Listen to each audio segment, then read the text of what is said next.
Como melhorar sua vida através de 3 pilares do bem-estar: o sono, a alimentação e os exercícios físicos. A gente vive num mundo acelerado, cheio de compromissos, prazos, expectativas. A gente acorda cansado e a gente come o que dá, né? Passa o dia inteiro sentado e no fim a gente tenta compensar esse estresse com algumas distrações ali que fazem a gente dormir até mais tarde. No dia seguinte, o que acontece? O ciclo se repete. Parece familiar? Pois é. Muita gente acha que ter saúde e bem-estar exige ali sacrifícios imensos, como, por exemplo, cortar tudo que gosta da alimentação, treinar como se você fosse um atleta ou dormir como você fosse um monge budista, né? Mas a verdade é que pequenas mudanças elas já fazem uma diferença enorme na sua vida. Meu nome é Bruno Ribeiro, eu sou coach, eu ajudo as pessoas a desenvolver a sua autodisciplina, a construir os melhores hábitos para a sua vida, a tirar ali aquela preguiça, a trazer mais produtividade, mais foco. E se você for novo por aqui, não deixe de assinar o canal para que você receba toda semana um conteúdo exclusivo que vai te ajudar a sair da zona de conforto e gerar aquela energia que você precisa para parar de procrastinar. E se você preferir, também pode acompanhar a gente pelos outros canais que eu vou deixar aqui na descrição desse episódio, tá bom? A ciência tem mostrado há décadas que 3 pilares sustentam o nosso bem-estar físico e mental, né? O sono de qualidade, a alimentação equilibrada e os exercícios físicos, de forma regular, né? Se um deles falha, os outros sofrem as consequências. Mas quando eles funcionam juntos, a gente cria ali um ciclo positivo que melhora a nossa energia, que melhora o nosso humor, a nossa produtividade e até os nossos relacionamentos. Como se fosse uma cadeira de 3 pernas, né? Se você tirar uma delas, dificilmente você vai conseguir achar ali o equilíbrio só com as outras duas. Aliás, você vai até conseguir, né? Mas com certeza vai ter um desgaste enorme para manter a sua qualidade de vida e manter esse equilíbrio. Então, primeiro vamos falar do sono. E com isso, eu vou te explicar como melhorar o seu sono com 3 passos simples. Se você já passou uma noite em claro, foi para uma festa, virou a noite, sabe o caos que é tentar funcionar no dia seguinte, né? O problema é que muitas pessoas elas acham que elas dormem bem simplesmente porque elas estão ali, chegam na cama, fecham os olhos e apagam. O que acontece no seu cérebro enquanto você dorme? Bom, o sono é o momento em que o seu cérebro organiza as informações do dia a dia, remove ali algumas toxinas que estão acumuladas e fortalece, criando novas memórias, né? Alguns estudos do National Institutes of Health, né, que é o NIH, eles mostram que o sono REM, que é aquele sono que a gente fica com movimentos rápidos, né, aquela fase profunda do descanso, ela é essencial para criar momentos ali de resolução de problema, de criatividade, e a falta do sono gera uma tempestade química no nosso corpo, né? O hormônio do estresse, o cortisol, ele dispara, a memória começa a falhar, o controle emocional vai ali por água abaixo, e é por isso que depois de uma noite mal dormida, tudo parece mais difícil, tudo parece mais irritante. Se você já brigou com alguém por algum motivo bobo depois de uma noite ruim, de uma noite mal dormida, parabéns, você foi sabotado ali pelo seu sono, né? O seu autocontrole foi sabotado. Então, como melhorar seu sono com 3 passos simples? Primeiro, crie um ritual noturno, né? Diminua as luzes, evite as telas e faça algo relaxante antes de dormir. A luz azul, aquela que é principalmente nos celulares, computadores e televisões, ela estimula muito o nosso cérebro a permanecer alerta, porque reduz a produção de melatonina, que é o hormônio responsável pela indução do sono. Segundo ponto é, evite cafeína depois das 16 horas. A cafeína ela é um estimulante que aumenta o nosso estado de alerta também, bloqueando ali alguns receptores cerebrais como a adenosina, e essa substância ela é responsável também pela sensação de sono e de cansaço, e o consumo próximo do horário de dormir, ele atrasa a chegada do sono, ele reduz a qualidade do descanso e ele pode sim gerar ali alguns despertares frequentes durante a noite, né? E o terceiro ponto é mantenha horários fixos. O nosso corpo, o nosso cérebro, ele adora a rotina. E quando você cria uma rotina de deitar e acordar sempre no mesmo horário, você está ajudando a regular o ritmo circadiano, o relógio biológico interno que determina os ciclos de sono e de vigília do nosso corpo. E essa consistência, ela fortalece os sinais que o nosso corpo envia para o cérebro, facilitando ele a adormecer e promovendo um sono mais profundo e até mais restaurador, né? E aí eu vou deixar aqui algumas referências, uma delas é o livro Por que Nós Dormimos, do neurocientista Matthew Walker. Nesse livro ele explica ali em detalhes, né, como é que o sono afeta todas as áreas da nossa vida. Agora vamos falar do segundo pilar, a alimentação, e como melhorar a sua alimentação sem nenhuma dieta radical ou restritiva, né? Imagina um carro esportivo de luxo ali, e se você colocar um combustível ruim ou adulterado, ele pode engasgar, ele pode perder a potência, ele pode até quebrar. E o seu corpo ele funciona exatamente do mesmo jeito. A alimentação ela não é só uma questão de eu vou engordar, eu vou emagrecer, eu vou ter aquele corpinho de academia. É uma ferramenta poderosa para a gente regular a nossa energia, o nosso humor e até a nossa capacidade de autocontrole, de tomar boas decisões. E você sabe por que você se sente cansado depois que você come? Isso acontece porque os alimentos ricos em carboidratos simples, como por exemplo o pão, o arroz branco ou alguns doces, eles são rapidamente digeridos e absorvidos, gerando ali picos de glicose no nosso sangue. E, em resposta, o nosso corpo libera ali uma grande quantidade de insulina para controlar esse aumento repentino da glicemia, né? No entanto, esse processo ele pode provocar uma queda acentuada nos níveis de açúcar logo em seguida, porque como é um pico, logo que passa aquele pico, o seu açúcar vai lá para baixo, causando aí o que a gente chama de hipoglicemia reativa. E essa queda brusca, ela traz uma sensação de fadiga, de sonolência, de falta de energia, porque o nosso cérebro ele depende diretamente da glicose como principal fonte de combustível. Por isso que depois de uma refeição rica em açúcar, em carboidratos simples, é comum sentir aquele cansaço, aquela letargia, aquele sono, né? Um exemplo é se você já foi almoçar num fast food, naquela correria, né? E aí voltou para o trabalho, quando deu ali 2 horas da tarde, deu aquela preguiça, e não é preguiça, né? É fisiologia. Então, para que você possa melhorar esse pilar, coma proteínas e fibras, e aí em todas as refeições, né? Inclua algumas proteínas, porque elas podem melhorar a sua sensação de saciedade e os nutrientes são digeridos de forma mais lenta no nosso organismo. Proteínas, por exemplo, como carnes, ovos, ou feijão, elas ajudam a regular a glicemia e evitam esses picos rápidos que a gente tem, e até o pico de fome, né? As fibras que tem nos legumes, nas frutas, nos grãos integrais, elas ajudam a desacelerar a digestão e prolongam aquela sensação de estômago cheio, reduzindo assim aquela vontade de comer toda hora, e evite alimentos ultraprocessados, né? Os alimentos ultraprocessados, eles normalmente possuem altos níveis de açúcar ou de gorduras ruins, né? E, obviamente, aditivos químicos que provocam esse desequilíbrio hormonal, né?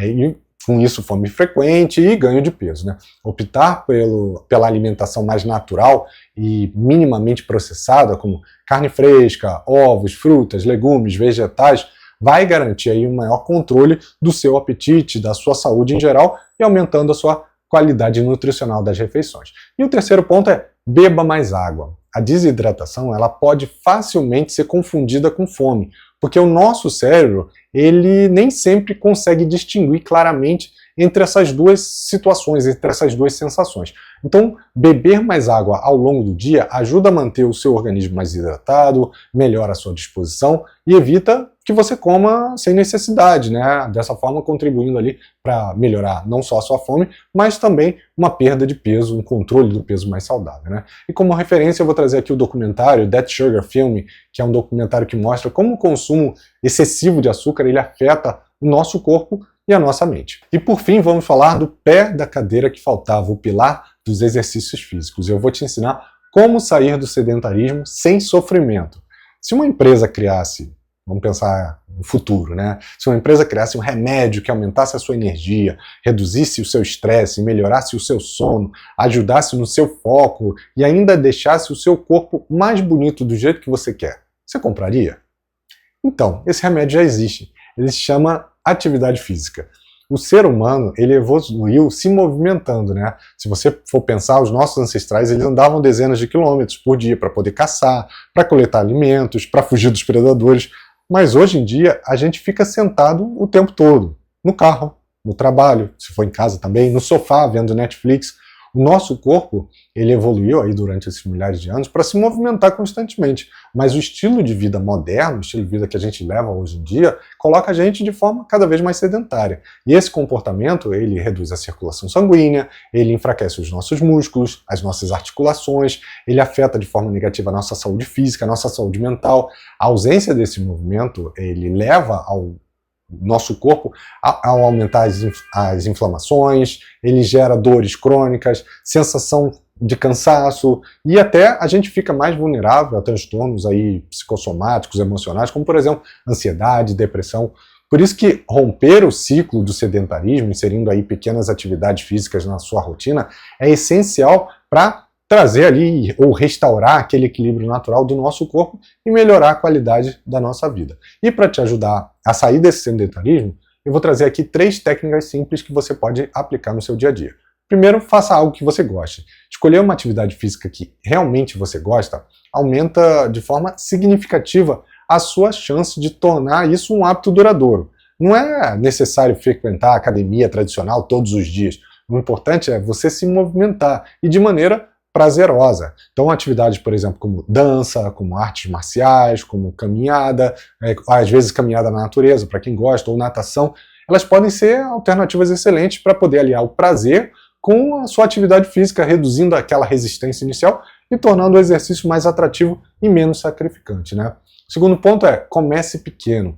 Um erro muito comum é achar que você precisa de muito tempo para começar a se exercitar. A verdade é que mesmo períodos curtos, de 10 minutos diários, ele já tem impacto positivo e significativo na sua saúde física e, consequentemente, na sua saúde mental. Então, começar com pequenos passos facilita a criação do hábito, exige menos esforço inicial, reduz o risco da sua desmotivação ou da sua desistência no meio do caminho, e à medida que o hábito vai se consolidando, naturalmente você vai ter mais vontade de ampliar esse tempo dedicado às suas atividades físicas.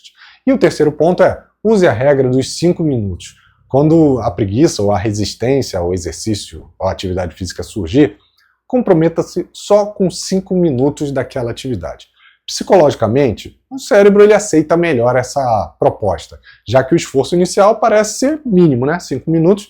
Na prática, depois dos primeiros minutos, quando você estiver ali se movimentando, fazendo seu exercício, é muito comum você perceber que a preguiça ela vai embora, ou pelo menos ela diminui, o prazer aumenta, e assim você acaba continuando além do tempo que você se propôs.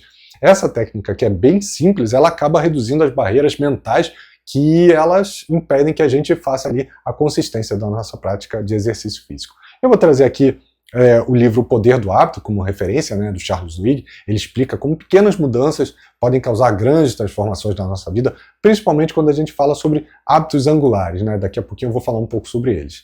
E um filme também muito inspirador é o Desafiando os Gigantes, né? Ao longo da história, os personagens eles enfrentam ali alguns desafios no contexto de futebol americano que exigem resistência física, mas que também exigem ali um controle mental, mostrando claramente que o sucesso não é só a questão de força física, mas principalmente da nossa capacidade de perseverar diante dos desafios, de entender os nossos próprios limites, de saber lidar com as nossas dúvidas. Então agora que você entende a importância de cada um desses pilares, a pergunta é, como encaixar sono, alimentação e exercícios físicos na rotina sem enlouquecer?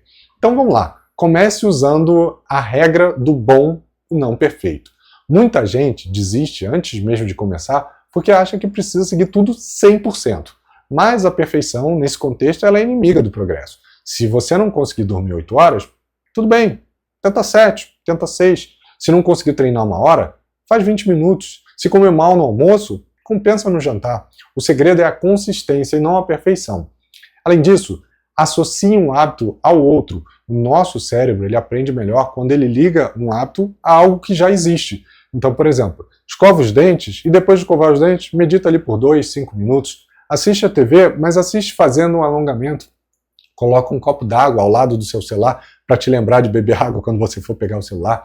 E aí aqui eu trago como referência o livro Hábitos Atômicos, do James Clear, que ele ensina como criar hábitos de forma fácil e sustentável. E por fim, use o efeito dominó. Quando você melhora uma atividade da sua vida, as outras, os outros pilares, eles seguem esse fluxo. Dormir melhor vai te fazer aumentar a energia, que vai te dar mais disposição para exercícios físicos. Se exercitar vai reduzir o seu estresse, que vai trazer ali menos vontade de comer besteira. Comer melhor vai regular os seus hormônios, vai melhorar o seu sono, que vai estar mais profundo. O segredo é começar com uma pequena mudança e deixar o resto seguir naturalmente. E para te ajudar, eu ainda vou deixar aqui, vamos dizer, a quarta dica, uma dica extra. Controle a sua expectativa e a sua autocrítica. É muito comum começar com aquela empolgação, com aquela grande energia e logo depois desanimar, porque os resultados não vêm rápido, ou de acordo com a nossa expectativa. E também não tentar se julgar de forma dura, né, em cada deslize que acontecer. Entenda que a mudança ela leva tempo, essas oscilações elas fazem parte da jornada.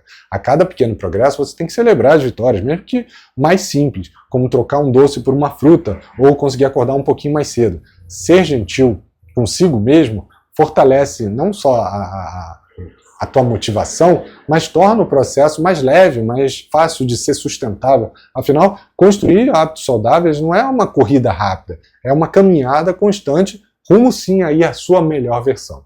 E se você gostou e quer continuar esse papo e ter um apoio na criação dessa mentalidade de crescimento, mantendo foco, criando a disciplina, criando ali bons hábitos desde o início da sua jornada até a execução do seu objetivo, se inscreve aqui no programa Fora de Série, que é um treinamento que eu estou criando dividido em 3 pilares, tá? O primeiro pilar é o pilar do autoconhecimento, que vai te ajudar a entender o seu momento atual, como o seu cérebro funciona e por que os seus comportamentos precisam ser ajustados. O segundo pilar é o pilar da autorregulação, onde você vai aprender sobre os alicerces da criação de um modelo mental de crescimento, como construir e manter bons hábitos e como se livrar de armadilhas que com certeza vão acontecer no meio do seu caminho. Você já deve ter passado por isso, como por exemplo a procrastinação, a ansiedade, síndrome do impostor e muito mais. E o terceiro pilar é o pilar da autogestão. Não adianta você se preparar e não executar, né? Esse pilar da autogestão ele vai te permitir planejar, executar e monitorar as suas ações. E aí, com técnicas e ferramentas que vão te dar não só a clareza, mas vão servir ali como uma bússola, um roteiro por todo o percurso que você vai ter da sua jornada até que você conquiste seus objetivos. E eu vou ser o seu guia nesse programa, né? Ajudando sempre que for necessário, como se fosse um processo de coaching ou um processo de mentoria, dependendo do que você precisar. E se você gostou e quer continuar essa transformação, o link vai estar aqui na descrição desse episódio. E caso as inscrições não estejam abertas no momento em que você estiver assistindo, você vai encontrar um link para entrar na lista de espera da próxima turma e vai ser avisado assim que a turma vir, tá bom? Espero que você tenha gostado. Deixe o seu curtir, seu comentário, seu review, compartilhe esse conteúdo com alguém que precise ouvir essas dicas e a gente se vê segunda que vem. Um abraço e até lá, pessoal. Tchau, tchau.